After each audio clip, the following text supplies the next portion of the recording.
TMC মানে টাকা মারা কোম্পানি, খিদিরপুরে গিয়ে বললেন শুভেন্দু অধিকারী।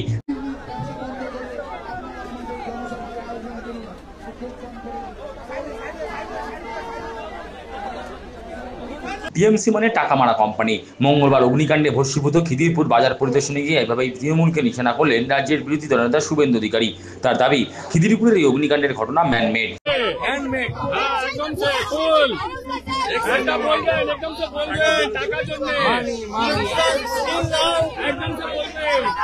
টাকা মারা কোম্পানি টিএমসি একদম ঠিক স্যার।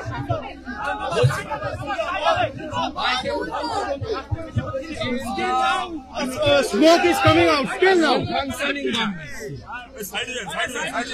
system is breakdown.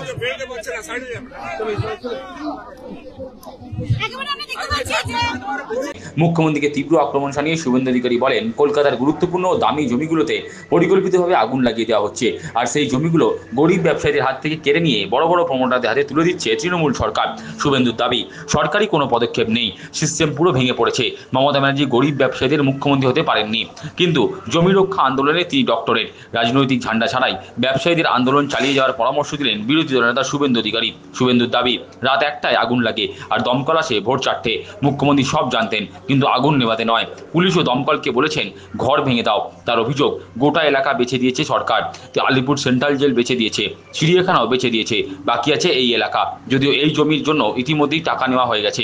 বছর মুখ্যমন্ত্রী, তিনি গরিব ব্যবসায়ীদের মুখ্যমন্ত্রী হতে পারেননি।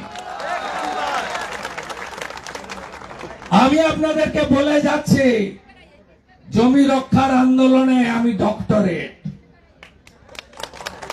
আপনি সিঙ্গুরে বসেছিলেন, বুদ্ধবাবু চুলের মুঠি ধরে সেকেন্ড ব্রিজে নামিয়ে দিয়ে চলে গেছিল, আর আমি নন্দীগ্রামে লড়েছিলাম।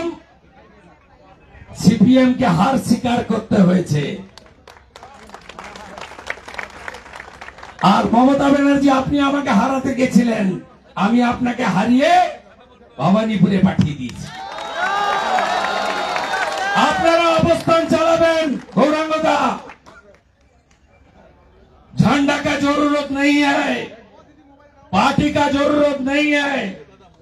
अर्जुन सिंह जी जो बता दिया, मेरा साथ मेरा एमएलए कॉलीग डॉक्टर पोद्दार, विमान घोष, अमर सखा, सुशांत घोष से लेकर बहुत सारा एमएलए है, राकेश भाई, अनुपम जी सब है, शंकु भाई है। हम सब एक साथ आपका धरना अवस्थान में शामिल होने के लिए तैयार है। আমি সরকারের কাছে 1 নম্বর দাবি করব, আগুন নেভাতে পারেননি, এখন পুলিশ আর দমকলকে বলছেন ঘরগুলো ভেঙে দাও। ভাঙতে দেবেন? হ্যাঁ কি না দেবেন? না তো লড়াই হবে। প্ল্যানিংটা আপনি জানেন, মুখ্যমন্ত্রী জেনে গেলেন। রাত্রি 1টায় আগুন, 4টায় দমকল। মুখ্যমন্ত্রী কাল এসে প্রথম বললেন, আপনাদের জন্য তো জায়গা ঠিক করা হয়েছে, চলে যান, চলে যান। আরে গোটা এলাকা বেচে দিয়েছেন, আলিপুর সেন্ট্রাল জেল বেচে দিয়েছে, চিড়িয়াখানা বেচে দিয়েছে, বাকি আছে আপনাদের এই এলাকা। অলরেডি মাল নেওয়া হয়ে গেছে। টিএমসি মানে এখন তৃণমূল কংগ্রেস নয়, মা মাটি মানুষ নয়, টাকা মারা কোম্পানি। তাই মুখ্যমন্ত্রী জেনে গেছেন, জায়গা ঠিক হয়ে গেছে, চলে যাও। 1 লাখ দিলাম, আরে তোমাকে 1 লাখ দিচ্ছি, তুমি বাংলা ছেড়ে চলে যাও।